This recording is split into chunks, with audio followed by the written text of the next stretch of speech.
ข่อยเก่งแล้วข่อยล้นแล้วข่อยบ่รับไผอย่าเว้าเพราะว่าข่อยระดับนี้ยากสองอย่าลืมกำพืชตัวเองอย่าลืมสิ่งที่ตัวเองเดินผ่านมาจุดที่เราเดินผ่านมาให้หันกลับไปมองบ่อยๆเพื่อเตือนตัวเองยิ่งสูงเท่าไหร่ยิ่งต้องมองลงต่ำจำคำหมอไว้นะคำนี้คำเดียวไม่ต้องจำมากมายว่ายิ่งยืนอยู่สูงเท่าไหร่ยิ่งต้องมองลงต่ำเพราะโอกาสที่เราจะตกลงมามันจะเจ็บมันจบไหว้ครูที่โรงเรียนบ้านเกิ้งผอนางโอ้ลมพูดคุยสั่งสอนน้องธิดาลาวแบบเป็นกันเองพร้อมชื่นชมว่าธิดาลาวเป็นเด็กฉลาดอนาคตต้องไปได้ไกลกว่านี้แน่นอนสบายดี FC แฟนคลับแฟนหมอลำทั้งหลายเนาะบ่ว่าจะอยู่ทางภายในและอยู่ต่างประเทศโดยเฉพาะพี่น้องลาวไทยผู้ที่คอยติดตามการเคลื่อนไหวผู้ที่คอยผลักดันสนับสนุนเด็กหญิงไพลินหรือว่าน้องธิดาลาวอยู่ร่วมกันทุกวันนี้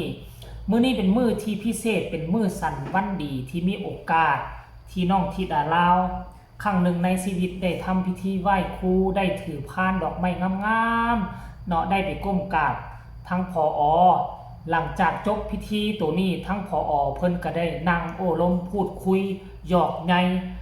น้องธิดาลาวหาก็ฮู้ความจริงเด็กหญิงไพลินคนเดียวเนาะต้องได้ใส่ครูสอนตั้งว่า7คนเป็นคนที่พิเศษทางโรงเรียนเพิ่นกำชับมาให้ดูแลเบิ่งแยงเด็กน้อยนักเรียนที่อยู่โรงเรียนเดียวกันเด็กน้อยไทยทั่วไปน่ะก็เรียนอยู่ห้องไผห้องมันนะ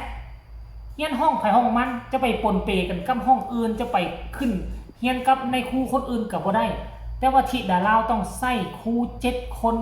มื้อนี้เรียนนำครูคนนี้มื้ออื่นก็ไปนั่งนำครูคนนั้นมื้อฮื้อก็ไปนั่งนำครูคนโน้นซ้ำบ่นำผอก็ยังได้มาสอนธิดาลาวด้วยตัวของผอเอง2 ต่อ 2อีกตื่มน่ะซึ่งมันเป็นการที่เขาเอิ้นว่าความใส่ใ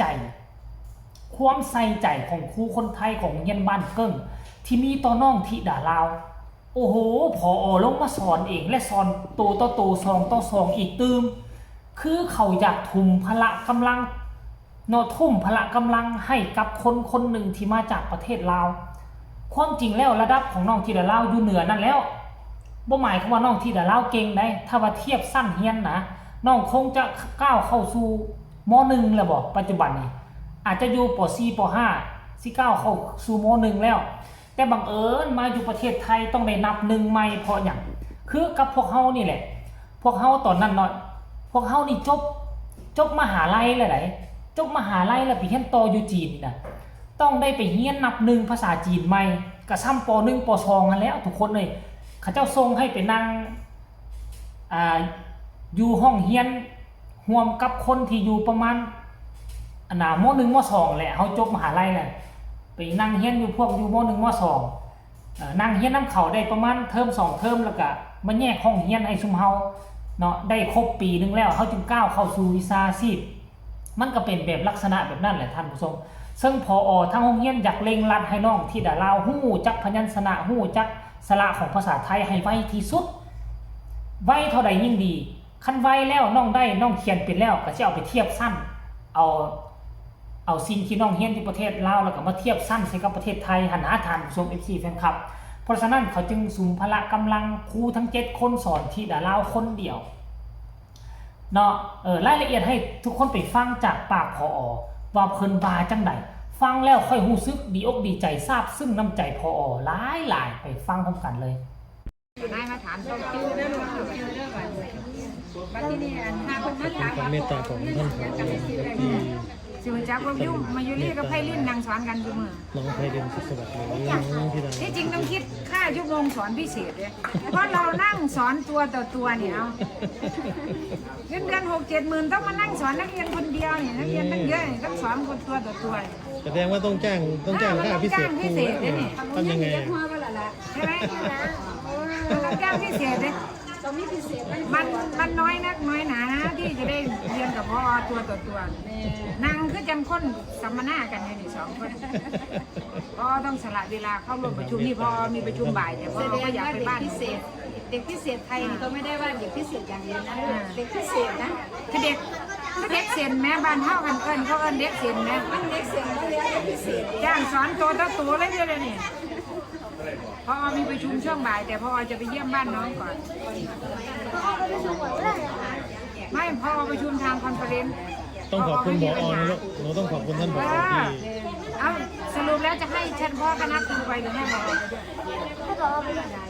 พอไม่อยากไปเยี่ยมเสร็จแล้วทีนี้พอจะให้หนูไปเยี่ยมบ้านพอหนูอยากไปเยี่ยมไหมไปค่ะจะพาไปเยี่ยมบ้านพอใช่ไหมไพลินเป็นเด็กสดใสเป็นเด็กความจำเก่งแต่หมายถึงว่าไพลินน่ะเราอย่างว่าเนาะเราคนละประเทศเนาะเรามาเรียนมันก็ต้องใช้เวลานิดนึงแต่ถ้าพูดถึงเพื่อนระดับเดียวกันนะ IQ นะเท่ากันหนูไปทางเพื่อนเป็นสิ่งที่หนูมีเยอะกว่าเพื่อนคือ EQ ไพลินมี EQ เยอะกว่าคนอื่นรู้จักไหม EQ คืออะไร IQ คือทักษะความรู้ความสามารถ IQ นะคือเรียนได้เกรด1 2 3 4ปริญญาตรีปริญญาโทอันนี้คือเขาเรียก IQ ความรู้ความสามารถ EQ ก็คือทักษะทางอารมณ์ความสามารถทางอารมณ์สังคมที่หนูได้นะใหญ่ลงนะเนี่ยเขาเรียกว่า EQ มีวุฒิภาวะทางอารมณ์หนูยิ้มได้ตลอดข้อดีของหนูคือไม่น่าบึ้งเข้าใจไม่เข้าใจโกรธไม่โกรธไปยิ้มไปก่อนถูกปะใช่ไหมหน้าบูดให้ดูหน่อยสอนไปแล้วต้องเข้าใจคอยกันยิ้มไปก่อนถูกไหมเริ่มเก่งแล้วเรียนกับครูมันจะมีที่ไหนเด็กนักเรียนคนเดียวเรียนกับครู7-8 คนวันหนึ่งเดี๋ยวก็เรียนกับครูภาษาไทยเดี๋ยวก็เรียนกับครูอังกฤษเดี๋ยวก็เรียนกับครูคณิตเดี๋ยวก็เรียนกับผอ.เดี๋ยวปานจ้างพิเศษเนาะพอพูดเนาะคนที่อย่างพอพูดสอนพิเศษผู้เดียวเลยแล้วมาอยู่ในโรงเรียนน้องก็ได้พึ่งพาเห็นไหมนี่คือความสุขบุญบารมีมันจะเกิดหนูจะเจริญหนูจะดังเป็นเด็กที่มีความสามารถวันข้างหน้าหนูจะได้ความชื่อเสียงโด่งดังมากเลยนี่เพราะบุญกุศลที่หนูเกิดจากที่หนูให้น้องๆหนูเผื่อแผ่ให้น้องๆสิ่งที่หนูต้องมีเด้อ1ก่อนน้องของตน2กตัญญูรู้คุณข้าวจานเดียวก็ให้ถือว่าเป็นบุญคุณแล้วหนูจะไปได้ถึงสุดยอดเลยชีวิตคนเห็นบ่ล่ะทุกคนเอ้ย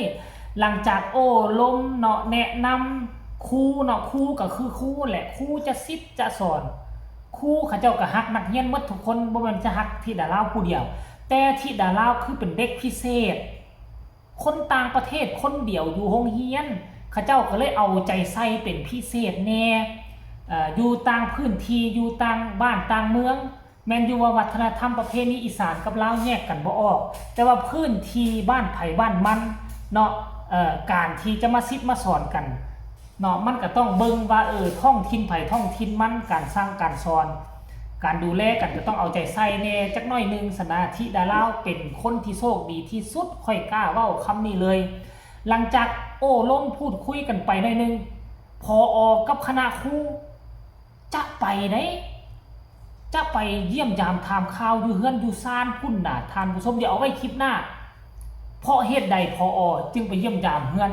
ธิดาลาวเดี๋ยวคลิปหน้ามีคำตอบสำหรับคลิปนี้ขอฝากฝังเอาไว้สำนีก่อนเด้อทุกคนเด้อลาทุกคนสบายดี